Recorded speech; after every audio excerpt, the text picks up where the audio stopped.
안녕하십니까. 한 주간 건강하게 잘 보내셨습니까? 오늘은 9월 30일, 9월 말이네요. 9월 말 준 미팅을 시작하도록 하겠습니다. 제가 이제 준 미팅이라고 말씀드릴 때도 있고, 준 강의라고 말씀드릴 때도 있는데요. 강의라 그러면은 또 일종의 그 지식을 전달하는 그런 의미가 있는데요. 그래서 저는 이제 이 시간은 함께 같이 공부해 나가는 그런 시간으로 생각하는 차원에서 미팅이라고도 표현합니다. 그래서 이제 어떨 때는 뭐 미팅이다, 어떨 때는 강의다 이렇게 얘기하는데 제가 강의를 할 만큼 뭐 그렇게 이제 여기 회원님들만큼 그렇게 더뭐 뛰어나다고 볼 수도 없고요. 저도 이제 새로운 지식을 그때그때 이제 공부를 해가지고 또 전달하고 이러기 때문에 미팅이라는 표현을 씁니다. 이제 요번 주 지난 이제 추석이죠. 추석이고 요번에 연휴가 좀 많이 길다 그러더라고요. 잘 연기라면 거의 한 열흘 정도 되네요. 열흘 정도 되는데, 예전에 비해서는 굉장히 뭐, 그 일에 대한 어떤 생각도 많이 바뀌고, 개념도 바뀌고, 그렇게 많이 일을 하지 않죠. 그런데 앞으로도 아마 그 일은 많이 하지 않을 겁니다. 점점 일하는 거 줄어들 거죠. 정신 노동은 AI가 하고, 육체 노동은 로봇이 하면은요, 굉장히 섬세하게까지 발달이 됐는데, 만약에 사람 10명이 열이라는 재화를 가치를 생산하는 일을 했을 때 거기에 따른 이제 보수를 받겠죠. 사람이 10명이 받으면 로봇이 10대가 투입이 돼서 그 10사람이 하는 일을 90%를 해결한다. 그렇게 계산해 버리면요. 결국은 9명, 10명이 할 일을 한 명만 투입해요. 나머지 90%는 로봇이 한다는 얘기죠. 그럼 로봇이 생산하는 그 재화는 어디로 가느냐?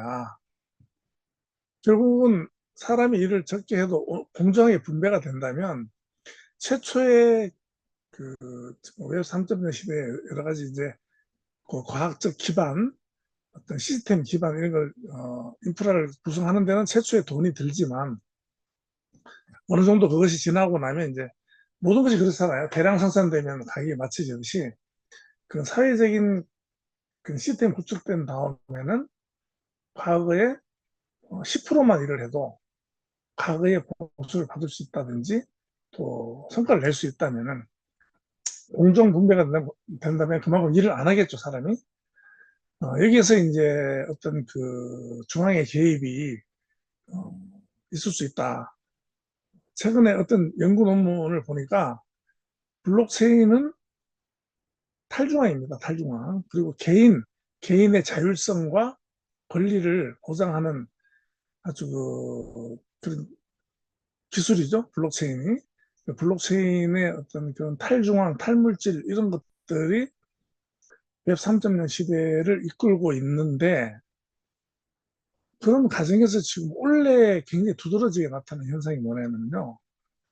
애초에 이더리움으로 시작된 이런 그 블록체인의 철학이 사실은 국가 간의 어떤 경계를 허무는 또 어떤 중앙의 권력을 벗어나는 그런 그 힘이잖아요. 그런데 이것을 각 국가에서 국가기관에서 허용을 하느냐? 허용하지 않습니다. 그래서 어떤 형태로든 맞겠죠. 예를 들면 우리나라 지금 우리 회원님들 크립토 많이 가지고 계실 텐데 이런 것들을 국가 밖으로 보내는 거 그러니까 우리가 마음대로 할 수가 없어요.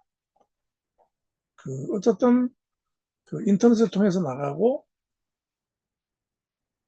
또 현재 우리 그 중앙화 거래소에서 주로 거래를 하는데 탈중앙 거래소도 마찬가지죠. 국경 간의 트래픽이라든지 이런 것을 통제를 해버리면 어, 자산 이동을 할 수가 없습니다. 그래서 원래 탈중앙의 어떤 시스템을 역으로 장악을 하면서 어, 오히려 더 통제를 할 가능성도 있다. 그리고 다오 같은 경우도 타후의 의사결정 권한을 갖다가 개입을 함으로 해서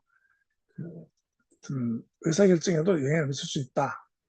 그렇지만 이제 그건 과도기전 현상이고요.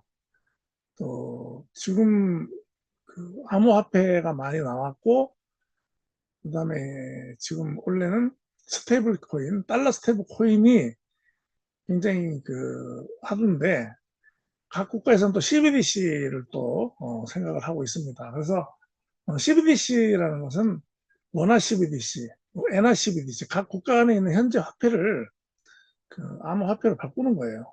그렇게 되면 완벽하게 돈의 흐름이라든지 돈의 통제가 가능해집니다. 그래서 뭐 그런 부분. 그런데 장기적으로 과도기적인 현상이고 장기적으로는 이러한 기술들이 어떤 중앙으로부터 자유로워질 수가 있을 것이다. 이렇게 생각을 합니다. 그래서 지금은 그런 과도기적인 기술, 그 시대에 있기 때문에 이런 시대적인 환경을 잘 이해하는 것도 중요합니다. 투자를 하는데요. 과거의 투자하고 앞으로의 투자는 완벽하게 다릅니다. 과거에는 부동산 투자한다 그러면 누구 따라가서 샀으면 됐어요. 왜? 순환 주기가 길고 눈에 보이잖아요. 그런데 앞으로의 투자는 정확하게 알지 못하고는 성공할 수 없다. 그리고 순환 주기가 굉장히 짧습니다. 예전에 했던 강의 내용 중에 강남 땅이 1964년도에 어바우트로요. 그때 자료를 보니까 평당 200원 했습니다. 200원. 물론 환율도 있고 돈가치 떨어져 있겠지만 현재 강남의 제일 비싼 땅이 평당 1억입니다. 그러면 50만 배가 올랐는 거예요. 그런데 그 기간은 60년 넘게 걸렸어요. 60년에 50만 배. 그래도 1년에 10,000배 정도 올란 거죠. 따지고 보면. 그렇게 따지면은 뭐 비트코인이 뭐 몇십만 배 올랐다, 무슨 도지코인이 몇만 배 올랐다, 그거 이상한 거 하나도 아닙니다. 그렇지만 기간이 짧죠. 올랐는 기간이. 그래서 그런 것도 있고, 그래서 이해를 많이 해야 됩니다. 그런 부분을. 그래서 오늘은 돈에 대해서도 한번 얘기해 보고요. 또 앞으로 이제 투자를 대충 어떻게 하면 좋겠는가 하는 부분, 돈에 대한 관점을 가지고 좀 얘기를 해볼까 합니다. 하고, 건강 얘기를 제가 이제 안 할 수 없죠.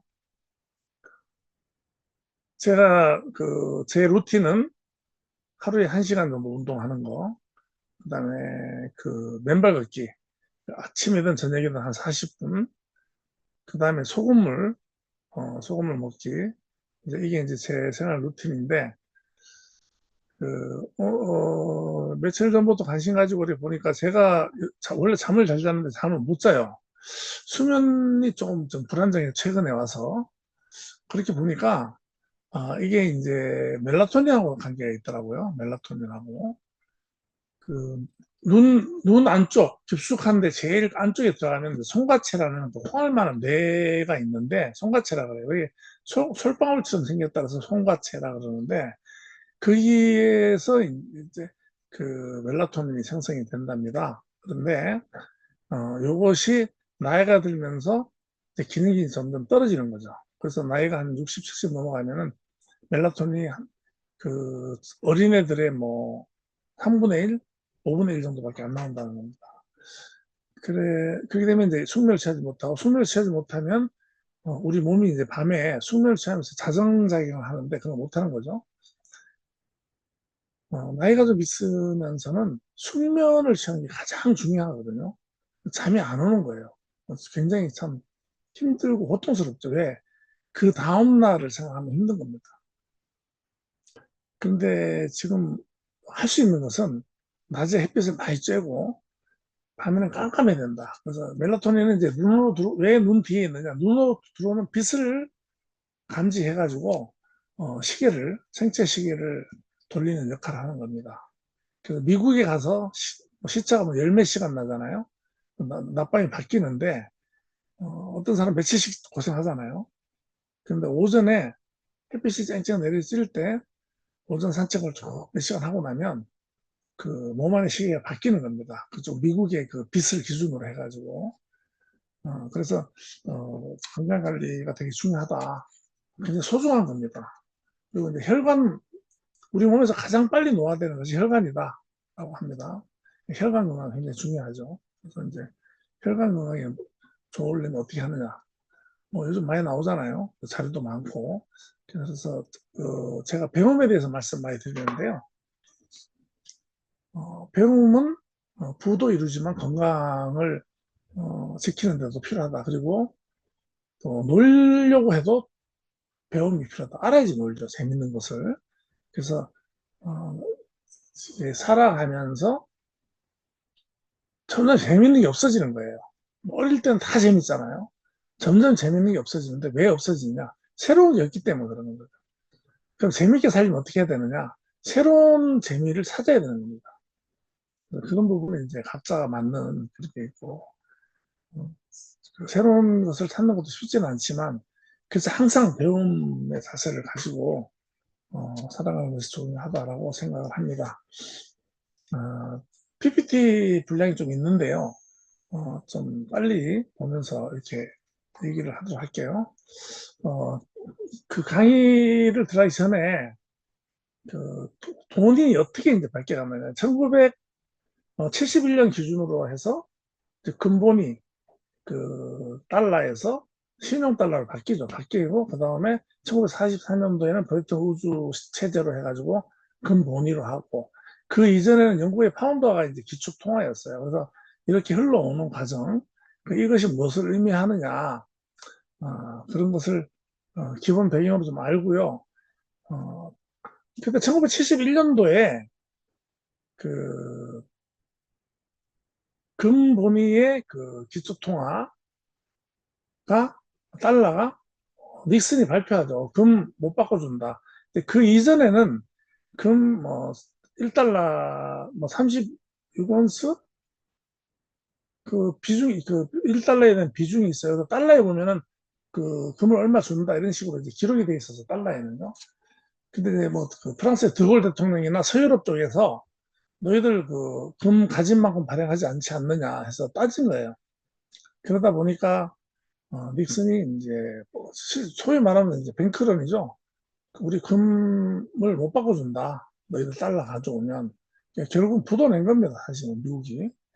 근데 그때 결정적으로 이제 다시 또 이제 합의를 해요. 합의를 하면서 그 신용 달러, 신용을 기반으로 한 달러를 발행하는데 그래서 이제 그 FED 그 미 연방준비위원회가 이제 달러를 찍어내는 어떤 그 새로운 권력을 치게 되는 거고 이 달러 이그 지속 통화라는 것은 이제 권력과 힘 이런 것들이 다 작용하는 거기 때문에 그런 부분 흐름도 좀 알아보고 또 시드머니 우리가 돈을 벌려면 이제 시드머니가 필요하죠. 뭐 씨앗이라고 그러죠. 예전에요. 그 조선시대 이전에 굉장히 가난했죠. 가난했고 농사를 지면은 뭐 밥 하루에 한 끼도 먹기 힘든 거예요. 그 당시에. 그래서 시드머니라는 얘기가 왜 나왔냐면은 씨앗을 이제 씨앗 돈이라는 뜻이잖아요. 어떤 농부가 소작농이죠. 소작농이 그 자기가 땅이 없잖아요. 그러니까 땅을 빌리는 겁니다. 땅을 빌리면 그 땅에서 나는 것을 갖다 땅 주인한테 가을에 수확하면 쌀로 갚아야 되는 거죠. 쌀이 10가마 나오면 얼마를 준다 이런 식으로. 땅이 뭐 많지 않아요. 뭐 맨마지기 뭐 이렇게 표현되는데 마지기라는 게 이쪽 경상도, 강원도 쪽은 200평이 한 마지기고 전라도 쪽은 땅이 넓기 때문에 300평이 한 마지기예요. 그런데 또 씨앗도 없잖아요. 씨앗도. 벽시가 없는 거예요. 그럼 벽시도 이제 빌리죠. 그래서 농사를 짓습니다. 농사를 짓고 가을 돼서 추수를 해서 벽시 빌린 거하고 땅 빌린 거에 대한 그 빚을 이자를 쌀로 갚죠. 갚고 나면 좀 남죠. 남는데 이것을 가지고 겨울을 나야 되는 거예요. 봄까지. 근데 겨울을 나지 못하는 겁니다. 다 먹어버리는 거죠. 먹어버리고 다시 봄이 오면 아무것도 없는 겁니다. 그래서 또 빌리는 거예요. 계속 악순환이 되는 거죠. 물론 거기서 이제 지주가 또 뭐 어떤 그 씨앗도 빌려주고 하면서 어떻게 보면 뭐 과하게 가져가면 착취고 또 공정에 분배한다면 또 뭐 소장농이고 한데 이제 그런 부분에서 이제 좀 가난이 발생하고 그랬던 거죠. 그래서 그 시드머니를 씨앗을 그러면 이 농부가 확보를 해야 되잖아요. 그래서 한 해 이제 가을이 됐어요.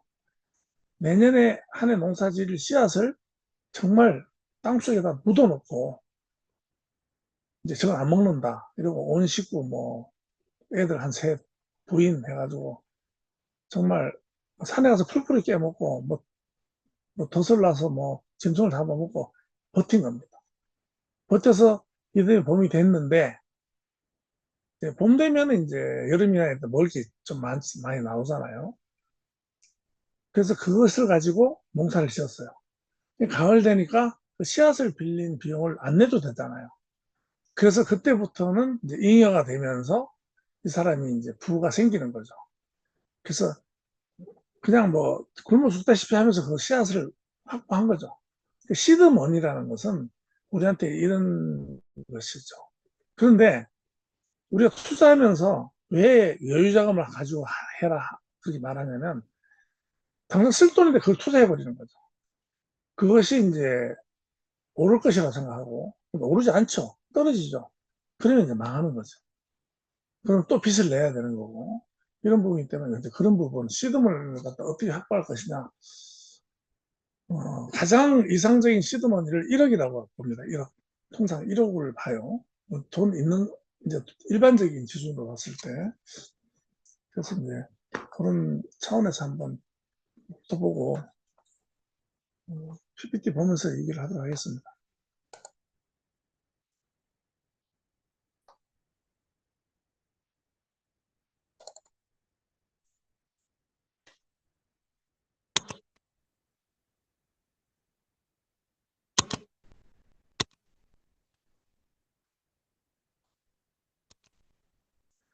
제가 배움이라고 말씀드리는데요. 지난주에도 말씀드렸지만, 평생 교육의 근본 목적이 뭐냐? 평생 배워야 되죠, 우리는. 말씀드렸지만 계속 배워야 됩니다. 저는 이 시간이 좋은 곳이, 이것을 준비하면서 저도 이제 새롭게 배우거든요. 평생 배움의 근본 목적은 개인에게는 자기 실현과 생존이 달려있다는 겁니다. 생존. 과거의 원시인의 무기는 돌도끼다. 현대인의 무기는 지식이다. 또 조금 발전되면 현대인의 무기는 철학이다. 저는 이렇게 얘기합니다. 사회에는 통합과 민주성, 국가에는 경쟁력과 지속 가능성 주는 것, 즉 배움으로 인간을 완성하고 완성도를 높이는 겁니다. 우리가 태어나서 사회를 건강하게 하고 이제 국가 세계가 지속 가능하게 발전하도록 하는 것 이것은 사실 큰 관심 없습니다. 저도 제가 배움으로 인간성이 완성이 되면은 뭐 자동으로 이루어지겠죠. 그런데 사실은 지금 요즘 개인에 대한 어떤 그런 것 때문에 단체라든지 국가라든지 이런 그 가치관이 많이 이제 무뎌지고 하기 때문에 좀 거부감도 있는 것 같고요. 그런 것 같습니다. 돈에 대해서 브레튼 우주 체제가 1944년 2차 세계대전 끝나면서 시작이 됩니다. 근데 브레튼 우주라는 지역에서 이제 그 협의를 보는 건데 2차 세계대전이 끝나는 상황이 되니까 미국의 이제 힘이 세졌죠. 세졌고 이전에는 영국의 파운드화가 이제 기초통화 역할을 했어요. 파운드화하고 이제 금화하고 이렇게 쭉 됐는데 그러니까 뭐 파운드화는 철저히 지켰죠. 본의를 지켰는데 2차 세계대전이 끝나고 나니까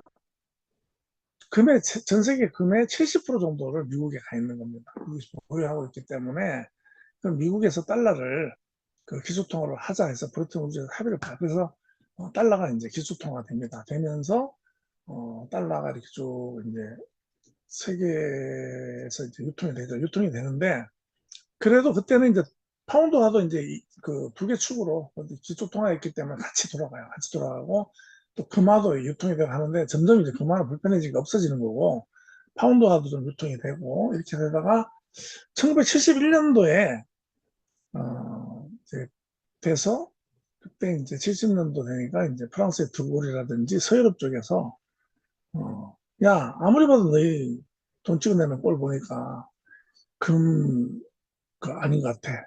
해서 이제 확인을 하려고 들어요. 그러니까 이제 닉슨이 돼 있다가 71년도에 닉슨 쇼크라고 그러죠. 아, 우리 이제 배째라. 우리 금 없다. 너희들 달러 아무리 들고 와도 금 못 바꿔준다. 이렇게 된 겁니다. 근데 그때는 이제 미국이 어떤 그 힘이 좀 있고요. 여러 가지 여건이 좀 미국 위주로 돌아가다 보니까 어,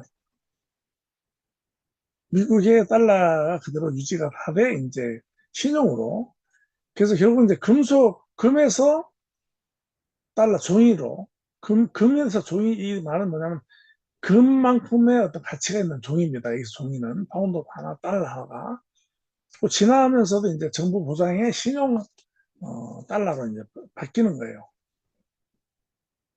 그러니까 이제 어, 미국은 그때 이제 연준 그 중앙은행이죠. 미국의 돈찍은행 은행이 이제 그때부터 이제 힘이 생기는 겁니다. 그 이때 미국이 절묘하게 73년도에 오일 쇼크가 납니다. 저도 기억이 나는데 73년도는 제가 중학생인가 뭐 그랬어요. 그런데 굉장히 뭐 그 난리가 난 겁니다. 오일 쇼크, 오일 값이 막 폭등하고 그 이전에는 그 산유국들이 못 살았어요. 못 살았는데 그 미국의 대공황으로 인해 가지고 어떤 오일 쇼크가 오면서 엄청나게 이제 그 석유값이 올라간 겁니다. 그래서 오일 쇼크는 금세기에 두 번 있었어요. 73년도 하고 79년도 하고 있는데 우리가 오일 쇼크라고 하면 73년도로 대표적으로 얘기를 합니다. 그런데 이때 미국에서 이제 미국이란 나라 사람들이 참 그때 오일 쇼크가 벌어지니까 이제 오일이 굉장히 그 가치가 있어져 버린 거죠. 그러니까 사우디아라비아하고 계약을 합니다. 계약을 하는데 어, 달러로만 석유를 팔아라. 사우디한테 제안한 겁니다. 그래서 미국하고 그렇게 계약을 해요. 그래서 그 이유가 뭐냐면 왜 그렇게 했느냐. 그 배경에는 어, 미국의 어떤 경제, 군사, 어떤 권력 이런 부분이 개입이 되는데요. 강제성은 있는 건 아니지만 그 당시에는 중동인 굉장히 복잡한 그 분쟁 지역이었어요. 근데 미국에서 어, 군사 지원해주겠다, 무기도 주겠다, 보호해주겠다 이렇게 여러 가지 이제 그 조건을 한 거죠. 그래서 사우디아라비아하고 이제 달러로만 이제 석유를 그 하자 해서 이제 그게 이제 페트로 달러라 그래서 석유를 판매한 그 금액 그 이제 그리고 달러가 이제 그렇게 되니까 석유를 살라 그러면 달러를 확보해야 되는 거예요. 참고적으로 말씀드리면 세계에서 물동량이 제일 많은 그 품목이 석유입니다. 두 번째 물동량이 제일 많은 게 커피예요. 우리나라 커피 굉장히 많이 먹잖아요, 그죠? 뭐 상식적으로 말씀드리는 건데, 그러니까 이제 음, 이 석유를 사려면 달러를 확보해야 되니까 이제 미국 달러가 이제 그만큼 이제 유지가 되는 겁니다. 그게 이제 최근까지 온 거예요, 최근까지. 지금 이제 그것을 흉내내서 이제 중국에서는 중동에 가서 위안화로 결제하자. 그래서 뭐, 막 그런 거, 패권이 벌어지고 있는데, 이 말씀 드리는 이유는 좀 생각해 보십시오. 지금 그 석유의 역할하는 것이 스테이블 코인이에요. 지금 절묘하게, 어, 저 때도 금을 갖다 부도냈잖아요. 얘들이. 그런데 최근에 와서 부도가 날판이에요. 미국이 지금. 어마어마한 부채가 있잖아요. 그런데 스테이블 코인을 발행을 하려면 미국의 채권이나 달러를 확보해라 하는 게 지니어스 법안입니다. 이번에 발표된 합법적으로 발행해라. 뭐 스테이블 코인 누구나 발행해 줬다. 하지만 미국의 조건이 뭐냐? 미국의 달러나 그만한 가치가 있는 채권이나 이런 것을 확보해야 된다는 겁니다. 그러면 미국의 채권이나 달러는 흡수돼 들어가고 스테이블 코인이 나오는 거예요. 그래서 제가 이 연관성 때문에 제가 오늘 이 주제를 말씀드리는 거예요. 그래서 이제, 이것은 단순한 이제 화폐가 아니고 국제 권력의 무기가 되는 거예요. 달러가요. 미국에서는. 이러한 흐름이 있다는 걸 말씀드리는 거예요. 아마 그 오일 쇼크라든지 뭐 닉슨 무슨 쇼크라든지 뭐 이런 거 기억을 한번 하실 거예요. 제가 중학생인데도 그게 막 굉장한 사회적인 문제가 되고 하여튼 우리나라 산업에도 상당히 영향을 미친 것 같습니다. 브레튼 우드 체제는 이제 말씀드렸지만 1944년도에 4개국이 브레튼 우드에 모여서 세계 경제 질서 안정시키는 협상을 체결한 거예요. 그래서 이제 미국 달러를 그러네요. 35온스가 아니고 달러를 기축통화를 하는데 금 1온스를 35달러에다 고정한다 하는 거예요. 그래서 1달러, 뭐 100달러 이런 데 보면은 이제 그 여기 계산된 그 온수를 주게 돼 있는 거죠. 은행 가서 그 달러를 주면 금을 주는 거예요, 실제로. 그렇게 하자 해서 이제 된 거고, 그때 이제 국제통화기금 IMF하고 월드뱅크를 설립함으로 해서 국제금융 질서를 지원하는 거죠. IMF 같은 경우도 이제 그런 것 때문에 그 부도가 난다 그러면 이제 와가지고 돈도 빌려주고 하면서 뭐 하잖아요. 우리나라도 IMF를 한번 겪었죠. 그래서 이제 이런 배경이 있다. 이런 것을 이제 큰 틀에서 이해를 하시고 이제 안으로 들어가면서 이제 세부적으로 이제 하시면 좋지 않을까. 이게 나오네요. 제가 말로 설명 이제 석유 달러 체제가 등장하면서 석유 결제가 달러로만 가능하게 되면서 달러 수요가 국제적으로 고정이 됐다. 그 이런 영향은 금융시장의 변동성이 커지고 국제 자본 이동이 자유화됐다. 석유를 그 나라나 뭐 어떤 그건 좀 달러를 써야 되니까 달러가 쉽게 가능한 거죠. 무제한 달러 발행이 가능해졌고 전 세계 금융부에서 절대 영향력을 유지했다. 세계는 신자유주의적 금융 자본주의와 글로벌화 시대로 이제 진입하게 된 것이 이때 계기가 된 겁니다. 이 포스트 1997 하나라 그래요. 그래서 역사적으로 포스트 1997이라고 얘기합니다. 이 1971년 이후에는 엄청난 이거 하나로 이 세계 경제 질서, 금융 질서가 재편이 되고 큰 의미가 있는 겁니다. 이것이 결국은 금융, 경제, 그 국가의 권력 이런 것들이 다 여기서 이제 이루어지는 거죠. 이걸 기준으로 해서 순수한 신용화폐가 된 거죠. 미국이라는 나라에서 보장하는 돈이 된 겁니다. 우리나라도 원화 같은 경우는 한국의 대한민국 정부에서 그 보증하는 신용화폐잖아요. 어떤 우리나라 원화도 어떤 무슨 그 실물 금이라든지 은을 그 하는 어떤 치환화폐가 아니고요. 우리나라도 이제 돈을 많이 찍어내니까. 근데 그것으로 인해 가지고 이제 인플레이가 발생하는 거예요. 많이 찍어내는 만큼 돈의 가치가 떨어지기 때문에 그게 인플레이션이 발생되는 거고 정상적인 인플레이션이 나타나야지 그게 또 정상적인 경제가 돌아간다고 합니다.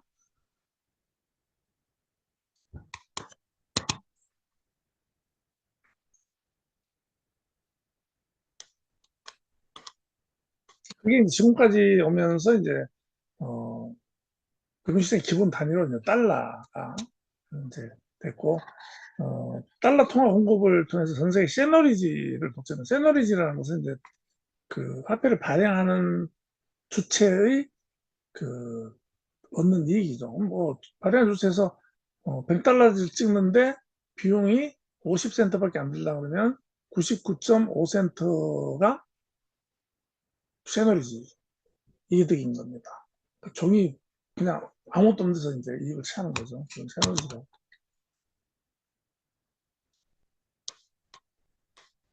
그래서 IMF 세계은행 이후 WTO 체제 속에서 미국 규칙 재정자 심판자로 군림한다. 그러니까 71년도부터 지금까지면 지금 50년, 56년, 7년 됐죠. 56년, 7년을 이제 뮤직까지 국제 패권을 하고 돈을 막 찍어낸 거죠. 그게 지금 미국에서 그 최고의 한계까지 온 겁니다. 그리고 미국에서는 자체적으로 뭐 외환위기가 올 때 뭐 무슨 그 국내 어떤 경제 문제가 생길 때 이럴 때 계속 찍어냈죠. 계속 찍어내고 또 뭐 전쟁 난도 찍어내고 이런 식으로 그것을 갖다가 또 채권 발행하고 하면서 연준에서 달러를 찍어서 미국의 채권을 삽니다. 채권을 사들고 또 달러를 풀고 그 이제 양적 완화라고 그러죠. 또, 또 채권을 내보내고 달러를 회수하고 이렇게 하면서 이제 이걸 이제 그 유동성을 조정하는 그런 역할을 또 하고 그렇게 해왔어요. 그렇게 했다는 겁니다.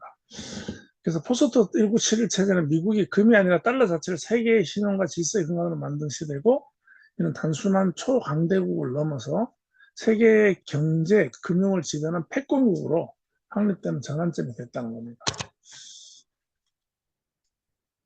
그래서 이제 디지털 머니가 생기고요. 그래서 이제 그렇게 이제 금화에서 어, 근본위 화폐에서 다시 이제 디지털 머니, 신용카드, 온라인 결제, 페이팔, 돈이 이제 데이터화 된 거죠. 어, 그래서 이렇게 되면서 스와이프라는 이제 국제 송금망이 생깁니다. 그래서 이 결제 시스템 자체가 또 금융 권력화가 되는 권력이에요. 그래서 지금 스와이프 같은 경우요. 어, 미국에 돈 보내면은 그 금물 기준으로 3일 정도 걸리거든요. 그리고 3% 4%를 수수료 뗍니다. 100만 원 보내는데 3만 원, 4만 원 뗀다고 하면 심하잖아요. 돈 들어가는 것도 한 3일, 4일, 주말 끼면 5일 걸리고. 근데 지난번에 그 이란 그 사태, 이란 전쟁 때 그때 스와이프에서 이제 그 돈줄 망을 끊어버리니까 이제 돈이 없잖아요. 그렇게 되고 그다음에 지난번에 그 러시아도 우크라이나 전쟁했을 때도 스와이프에서 이제 그 망 끊어가지고 돈이 안 들어가니까 그 루블화가 막 한 30% 폭락하고 이런 이게 전부 다 단순하게 금융 차원이 아니고 권력 구조입니다. 권력 구조. 페이팔 마피아라는 말도 하죠. 페이팔 마피아라는 게 페이팔 출신 일론 머스크라든지 페이팔을 만든 사람들이 다 나와가지고 지금 그 세계의 어떤 경제를 좌지우지하는 그런 사람들이 다 나왔어요. 그래서 페이팔 마피아에 대해서 나중에 또 시간 있으면 말씀드리기로 하고. 그러면 이제 지금 나온 게 이제 스테이블 코인이 나온 겁니다. 절묘하게 미국은 이제 이걸로 또 위기를 모면할 것 같고, 우리는 이제 여기서 스테이블 코인이 나왔다는 것에 이제 주목을 해야 됩니다. 그러니까 똑같아요. 그러니까 이게 스테이블이 석유의 역할을 하는 거다. 저는 이제 개인적으로 전문가들 견해가 아닙니다. 그래서 이제 암호화폐가 비트코인, 이더리움 나오면서 이제 그 디파이, 은행 없는 은행 선언했고, 이것으로 인해 가지고 이제 쭉 계속 이제 돌아가는데, 결국은, 이러한 그 스테이블 코인이 어디서 발행되느냐. 결국 지금 발행되는 생태계가 형성되어 있는 게 이더리움 기반의 레이어 1하고 레이어 2, 트론이라든지 솔라나라든지 몇 개 안 됩니다. 그 기반이. 그래서, 덱스라든지 그 중앙거래소 가보면 채널이 있어요. 그래서 달러도 스테이블 달러를 가지고 있어요. USDT를 가지고 있어요. USDC를 가지고 있어요. 제가 트러스트 월렛이나 메타마스크 월렛에 1 USDT를 바이낸스로 보내겠다. 그러면 바이낸스 보낼 때 바이낸스 주소를 획득할 때 내가 가지고 있는 그 스테이블 코인이 트론 기반이냐, TRC냐, 아니면 ERC냐, 이더리움 기반이냐, BNB 체인 기반이냐에 따라서 그거에 맞는 코드를 잡아서 그 주소를 보내야지 그게 들어가는 거예요. 근데 중앙거래소 같은 경우는 돈을 잘못 보냈어요. 잘못 보냈으면 이게 본인에 떠 있는 거죠. 떠 있는데 어쨌든 간에 뭐 바이낸스도 그렇고 업비트도 그렇고 그 센터가 있어요. 고객센터가. 그래서 찾아줍니다. 찾아주는데 탈중앙 거래소 같은 경우, 덱스 같은 경우는 돈을 보냈는데 잘못 보내면 찾을 길이 없어요. 그래서 탈중앙이 좋긴 하지만 또 그것은 중앙이 없는 대신에 모든 것은 스스로 책임을 져야 되는 그런 부분도 있기 때문에 공부를 많이 하셔야 되고 연습을 많이 하셔야 돼요. 저 같은 경우도 지금 뭐 지갑으로 돈을 보내는데 굉장히 아직까지 익숙하지 않아요. 보이지도 않죠. 뭐 이게 제대로 가는지도 모르겠고 그게 이제 이런 디지털 코드에 대한 인식이 우리가 이제 내면화되지 않았기 때문에 그렇거든요. 애초에 우리가 그 은행에서 송장 써가지고 돈 찾을 때나 어느 날 인터넷 뱅킹 나오고 이럴 때 처음에 다 그랬어요. 아직까지도 은행 가시는 분이 있어요. 그게 내면 안 되는 거죠. 그래서 자꾸 사용해야 된다. 이렇게 그 USDT를 보내는 데 있어가지고 여러 채널이 있다는 것은 지난번에 말씀드렸다시피 실제로 토큰을 보내는 게 아니기 때문에 그래요. 보내는 거면은 그냥 어느 통로로 보내면 되죠. 그런데 내 돈이 트론에서 기반에서 발행된 그 USDT면 트론 장부에 기록이 돼야 되기 때문에 트론 장부에 신호를 보내줘야 돼요. 트래픽을 보내줘야지 정리가 되죠. 근데 트론 기반의 USDT를 갖다가 솔라나 쪽에 코드로 보내버리면요. 트론에서 인식이 안 되죠. 트론에서는 얘가 자기가 발행한 애가 아니에요. 그러니까 장부 정리가 안 된다는 얘기예요. 이 얘기는. 그래서 그렇게 이제 이해를 하시면 쉽습니다. 그래서 이제 그런 식으로 된다. 근데 핀테크라는 것은 파이낸셜 테크놀로지라고 해서 금융 기술을 말하잖아요. 이 금융 기술이 생김으로 해서 어, 결제 기술이 기업과 산업을 지배하고 새로운 권력을 탄생한다. 그리고 그 중앙에 그 스와이프 망에 있는 그 각 국가 그리고 거기에 있는 그 은행, 투자사 이런 금융 권력들은 또 국가의 어떤 정치 권력하고 연결이 돼 있고 거대한 권력 구조입니다, 이것이. 그래서 변화가 쉽지가 않은 거예요. 그러니까 지금 블록체인이 나온 이 시점에 미국으로 돈 보내는 게 3일, 4일 걸린다는 게 말이 안 돼요. 사실은 온라인으로 해가지고 우리 국내 송금할 때 지금 우리가 송금하면은 뭐 이렇게 K뱅크에서 뭐 이렇게 해볼 수 있잖아요. 뭐 내가 K뱅크 있는데 새마음으로 돈 내 계좌로 보낸다. 그냥 바로 보내는 순간 들어가잖아요. 그런 시대인데 이게 왜 이렇게 돼 있냐는 권력 구조입니다. 이해관계, 다 먹거리, 지네끼리 다 해먹고 이렇기 때문에 이게 너무 공명해요. 그러니까 얘들이 지금 변화를 하지를 못하는 겁니다. 그러니까 이 와중에서 이제 XRP라는 XRP 레저가 등장하면서 얘들의 이해관계하고 전혀 관계없는 게 나온 거예요. 나오니까 죽이려고 이제 막 그랬죠. 그래서 과거에 4년 전에 4천 원까지 갔던 것을 하루아침에 SEC 관련해가지고 고발당하면서 200원까지 빠졌던 게 지금 4, 5년 만에 걸쳐서 다시 과거의 전 고점 4,700원까지 5 올라간 겁니다. 이것은 무엇을 의미하냐면 기존의 권력 구조가 새로운 힘, 블록체인 이 철학을 누르려고 해서 시도를 한 시점이 XRP를 죽인 그 시점인데 그것을 XRP 다시 살아났다는 것은 누르지를 못했다는 겁니다. 결국은 그 큰 흐름을 기득권이 장악하지 못한 것이다 하는 의미가 있어요. 그래서 제가 인문학적으로 제가 풀을 했을 때 큰 의미가 있다는 겁니다. XRP가 이렇게 살아나는 것은. 그래서 얘들이 표방하는 것이 제거하지 못했으니까 그럼 내가 뺏겼다. 이제 내가 장악하겠다로 오는 겁니다. 그 장악을 하는 시점에 있어요. 근데 결국엔 또 장악이 안 되면 이제 완전히 이제 그때는 완전한 탈중앙으로 가겠죠. 그렇지만 그 안에는 좀 어떤 여러 가지 그 이해관계나 이런 것 때문에 복잡한 함수 관계도 있고 굉장한 그 암투가 있을 거다. 저는 이렇게 생각합니다.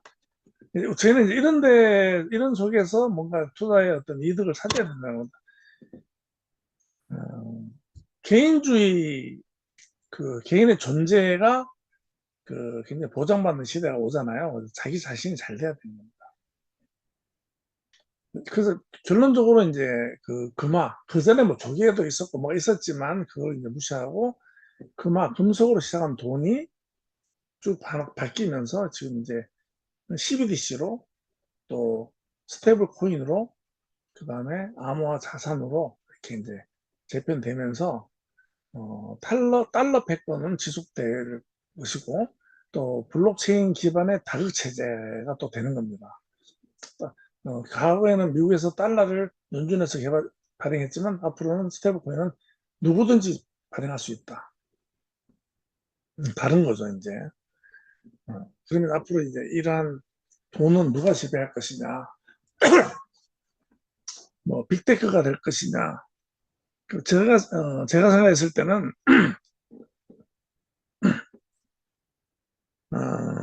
각 개인이 분산해서 그 재화를 지배해야 된다고 저는 생각합니다. 그렇게 되겠죠. 일단 우리는 어떻게 해야 되느냐 하는 부분인데요. 시간이 또 이렇게 막 갑니다. 제가 말이 많아서 그런가 본데요. 돈은 세 가지 얼굴을 가진다. 근로소득이 있고, 투자소득이 있고, 복리소득이 있다. 여기서 이제 우리는 대부분 근로소득만 가지고 삽니다. 근로소득밖에 모르고 사는 사람들이 태반이에요. 근데 이제 여기서 투자소득을 아는 분들은 조금 편하게 살았겠죠. 자본이 일하기 위해서 버는 소득이죠. 내 돈이 일하게 하는 거. 로버트 기요사키의 빨간 책이 있습니다. 그 부자 아빠, 가난한 아빠라는 책이 있어요. 그게 투자의 어떤 그 바이블이라고 보는데요. 그게 나와요, 이제. 아빠가 둘이 있는데 한 명은 투자소득, 한 명은 근로소득으로 산다는 거죠. 이제 그런 건데 그 책은 뭐 저는 읽어보라고 많이 권합니다. 많이 읽어보셨겠지만은 그래서 복리를 알아야 된다. 기하급수라고 말씀드리는데 어, 정말 기하급수의 매력을 느끼면은요 대단한 겁니다. 기하급수라는 것은. 기하급수는 정말 어, 도미노가 도미노가 뭐 0.5cm짜리 시작해가지고 뭐 한 7개 정도만 하면은 그게 거대하게 해지는데 뭐 제가 지금 그 자료는 준비 안 해서 지금 자세히 말씀드리면 몇 개 안 하면은 달까지 여기 지구에서 달까지 가는 넘어지는 그 거리가 나온다 그래요. 그것도 기하급수예요. 기하급수고 복리도 기하급수인데 어, 예를 들어서 1원을 가지고 기하급수로 돈을 벌어보면은 1원을 복리로 기하급수로 해서 30일 뒤에 얼마 되는지 한번 계산을 해보시기 바랍니다. 다음 주에 한번 답을 한번 가져나 볼게요. 1원이 기하급수로 30일, 한 달 뒤에 얼마가 되는지.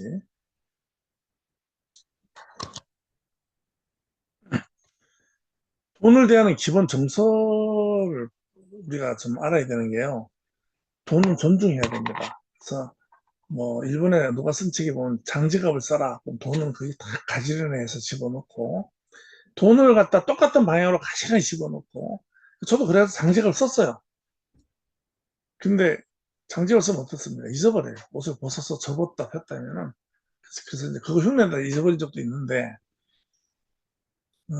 그 장지갑에 돈이 들어가서 그 돈이 뭐라고 이제 그렇게 씁니까? 돈을 대하는 태도를 얘기하는 거예요. 돈을 대하는 태도.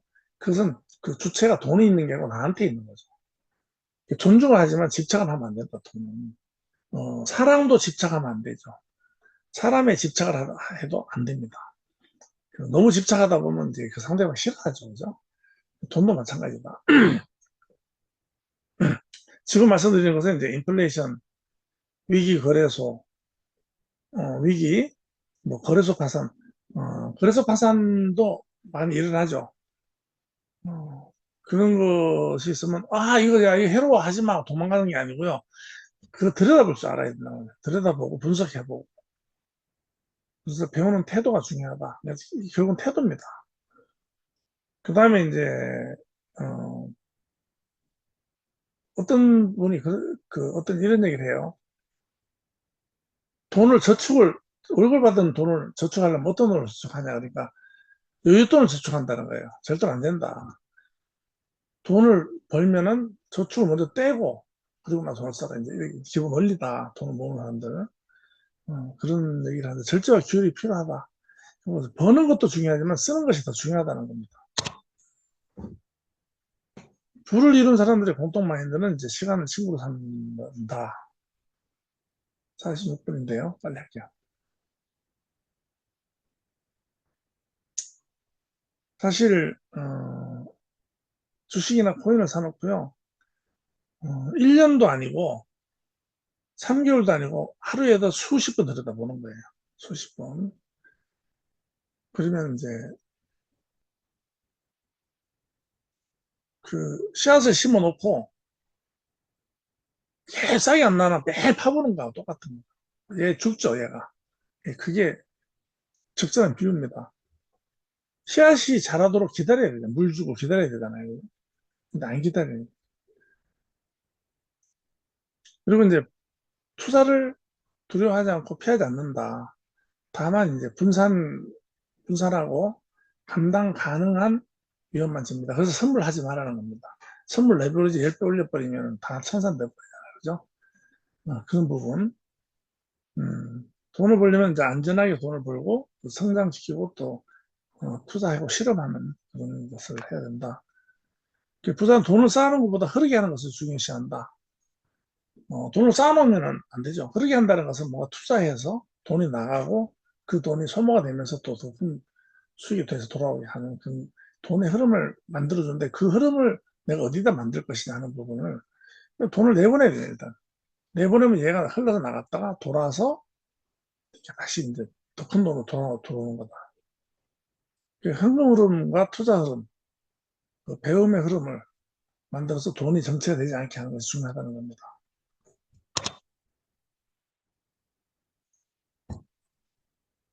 그리고 겸손해야 되고 꾸준해야 된다. 한 번의 행운이 아니라 수천 번의 작은 습관에서 온다. 원래 워렌 버핏이 그래요. 10개 기업에 투자해서 8개, 9개 망하고 하나에서 돈을 번다 그래요. 실제로 그렇다 그래요. 그 해서웨이인가요? 그 회사 이름이 워렌 버핏 회사 이름이 또 해골 바가지 올라오는 거 보니까 시간이 다 됐다는 뜻인가요? 네.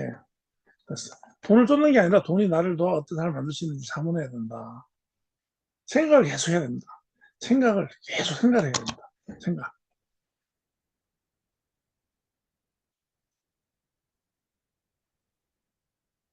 돈은 방패다.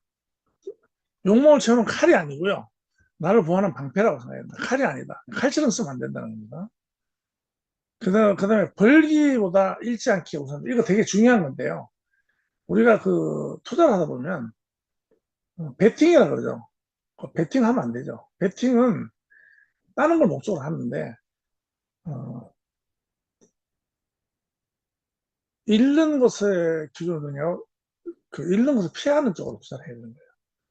다른 쪽이 아니고 대부분 그 사기당하는 것은요. 그 보는 쪽에다 베팅하는 거죠. 근데 잃지 않는 쪽으로.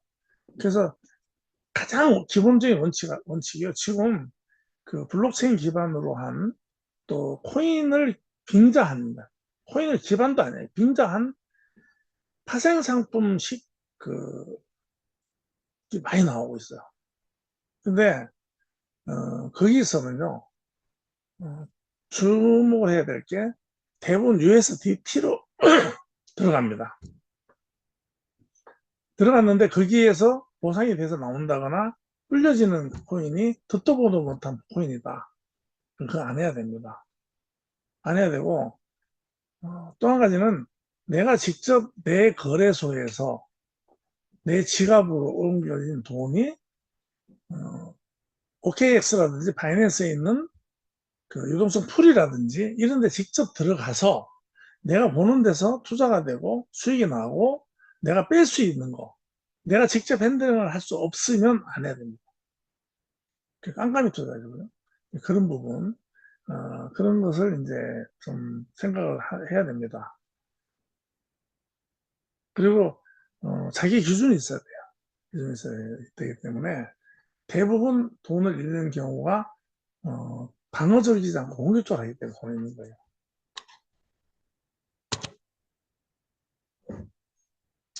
뭐 이런 거는 이제 생활습관, 재무습관, 뭐 제도 환경, 보험 정비, 조금씩 새는 돈, 세제 획득 하려.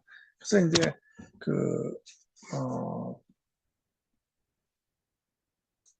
강의 마치기 전에 아까 말씀드렸지만은 음,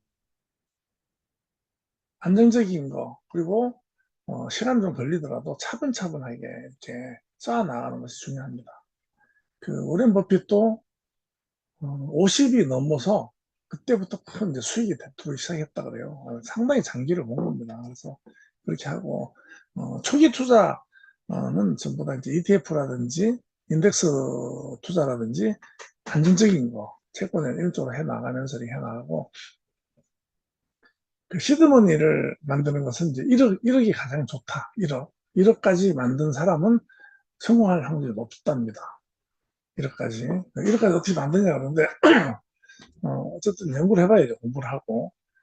생각을 하고 계속 집중을 하면은 어떤 길이 열립니다. 그런 부분에서. 그래서 이제 그렇게 하고 준비된 건 다 못했는데 또 다음에 다른 형태로 또 할 수 있도록 하고, 오늘 강의는 이걸로 마치도록 하겠습니다. 제가 시간을 좀 빨리 끝내주고요. 제가 오픈을, 줌 미팅 오픈을, 정시에 가깝게 하기 때문에, 마치는 시간을 좀 열어놓겠습니다. 뒤로 한 30분 정도 열어놓을 테니까요.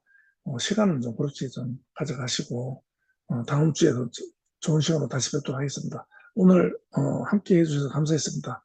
좋은 밤 되십시오.